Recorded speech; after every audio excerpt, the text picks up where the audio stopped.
नमस्कार श्रोतो, स्वागत है आप सभी का हमारे अपने YouTube चैनल वेद अभ्यास में। आज के वीडियो में हम देखने वाले हैं श्रीमद् भगवद गीता का अध्याय 5वां कर्म संन्यास योग।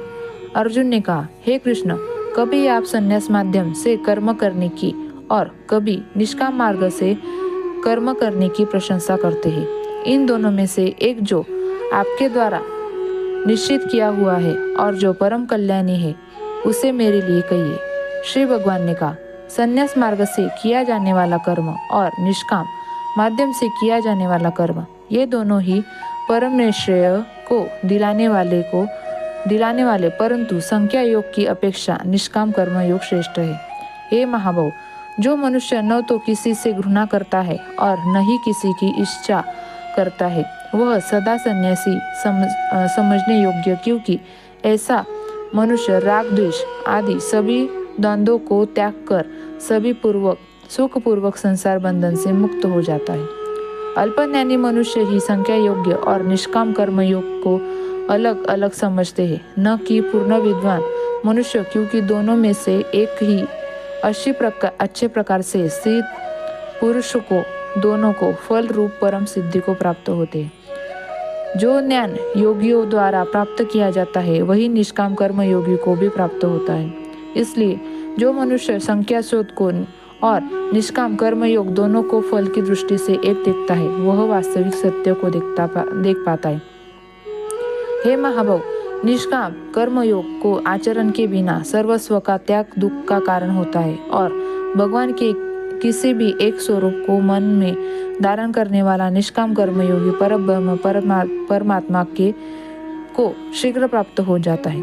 कर्मयोगी इंद्रियों पर विजय प्राप्त करने वाला होता है और सभी प्राणियों को आत्मा पर मूल स्रोत परमात्मा में निष्काम भाव से मन को स्थित करके कर्म करता हुआ भी कभी कर्म से लिप्त नहीं होता है।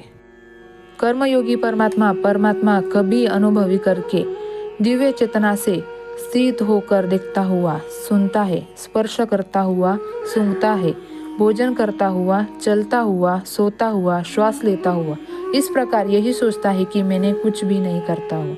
कर्मयोगी बोलता हुआ, त्यागता हुआ, ग्रहण करता हुआ तथा आंखों को खोलते हुए बंद करते हुए यही सोचता है कि सभी इंद्रिय अपने अपने विषय में प्रवृत्त हो रही है, ऐसी धारणा वाला होता है। कर्मयोगी सभी कर्म फलों को परमात्मा को समर्पित करते हैं, निष्काम भाव से कर्म करता है तो उसको पाप कर्म कभी स्पर्श नहीं कर पाते हैं। जिस प्रकार कमल का पत्ता जल को स्पर्श नहीं कर पाता है, कर्मयोगी निष्काम भाव से शरीर, मन, बुद्धि और इंद्रियों के द्वारा आत्मा की शुद्धि के लिए कर्म करते हैं। कर्मयोगी सर्व कर्म के फलों का त्याग करके परम शांति को प्राप्त होता है और जो योग से स्थित नहीं, वह कर्म फल को भोगने की इच्छा के कारण कर्म फल को आसक्त होकर बांध जाता है। शरीर में स्थित जीवात्मा मन से समस्त कर्मों का परित्याग करते वह न तो कुछ करता है और न ही कुछ करवाता है, तब वह नौ द्वारा वाले नगर में आनंद पूर्वक आत्मा स्वरूप में स्थित रहता है।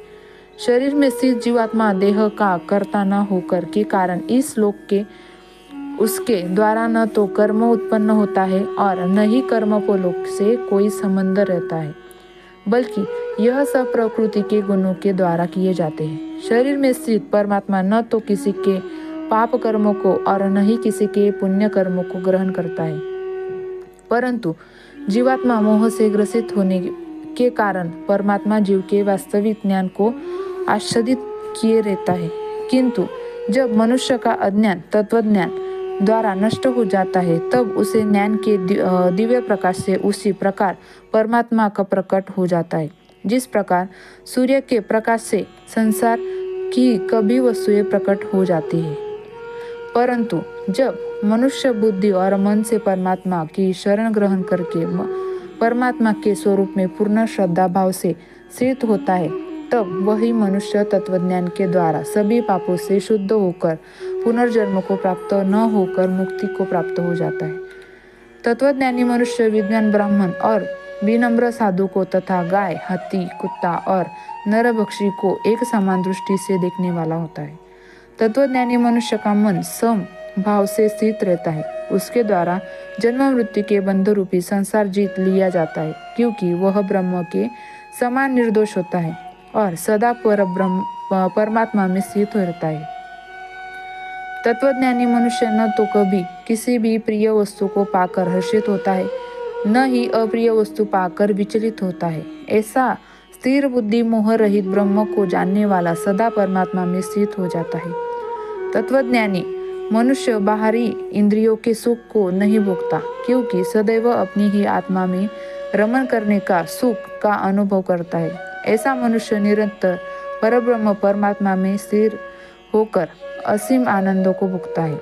हे कुंती पुत्र अर्जुन, इंद्रियों और इंद्रियों के विषय में स्पर्श से उत्पन्न कभी तृप्त न होने वाला यह भोग प्रारंभ से मुक्त में सुख देने वाले होते हैं और अंत में निश्चित रूप से दुख योगी के कारण होते हैं। इसी कारण तत्वज्ञानी कभी भी इंद्रिय सुख नहीं भोगता है। जो मनुष्य शरीर का अंत होने से पहले भी काम और क्रोध से उत्पन्न होने वाला वेग से सहन करने में समर्थ हो जाता है, वही मनुष्य योगी है और वही इस संसार में सुख रह सकता है। मैं मनुष्य अपनी आत्मा में सुखी चाहने वाला होता है और अपने मन को अपनी ही आत्मा में स्थिर रहने वाला होता है। जो आत्मा में ही ज्ञान प्राप्त करने वाला होता है, वही मनुष्य योगी है और वही ब्रह्म के साथ एक होकर परब्रह्म परमात्मा को प्राप्त होता है। जिनके सभी पाप और सभी प्रकार दुविधाएं ब्रह्म का स्पर्श करके मिट गई है, जो समस्त प्राणियों के कल्याण में लगे रहते हैं, वही ब्रह्मज्ञानी मनुष्य मन को आत्मा में स्थित करके परम शांति स्वरूप परमात्मा को प्राप्त करते हुए मुक्त हो जाते हैं। सभी सांसारिक इच्छाएं और क्रोध को पूर्ण रूप में मुक्त स्वरूप सिद्ध आत्मज्ञानी आत्मसंशय योग को सभी ओर से प्राप्त कर परम शांति स्वरूप परम ब्रह्म परमात्मा हो जाते हैं।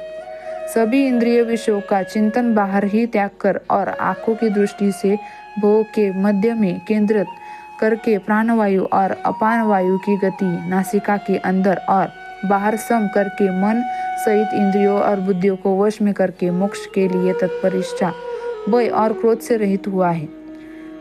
योगी सदैव मुक्त ही रहता है। ऐसे मुक्त पुरुष मुझे सभी यज्ञ और तपस्याओं को भोगने वाला, सभी लोगों को देवताओं का परमेश्वर तथा संपूर्ण जीवों पर उपकार करने वाला, परम दयालु एवं हितेश जानकर परम शांति को प्राप्त होता है।